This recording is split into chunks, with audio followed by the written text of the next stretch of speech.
Hello, hello!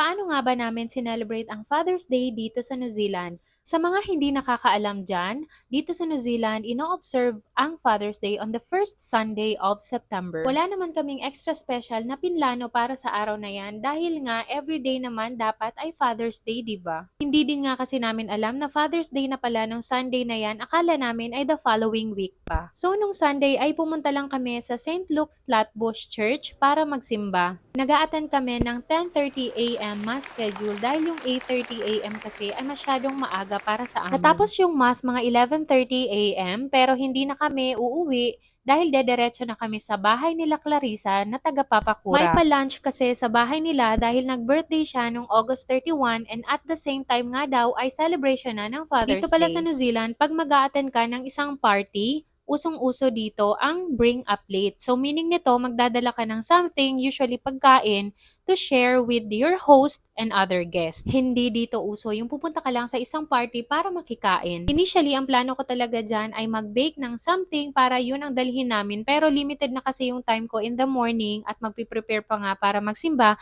Kaya nag-decide kami na after mass na lang ay dumaan kami sa Domino's para bumili ng pizza. At yun na lang nga ang dadalhin namin sa party. Isa pa nga pala na bakit maganda yung may pa-bring a plate sa isang party dahil pag may mga leftover naman ng pagkain, usually yung mga bisita naman ay nagte-take home or yung tinatawag nga sa atin sa Pilipinas na pasyaro. So ganito lang nga namin sinelebrate yung Father's Day nung nakaraang weekend. And also gusto kong i-greet si Clarissa Cabantog ng belated happy birthday and thank you sa pag-invite sa amin. So see you again next vlog. Bye!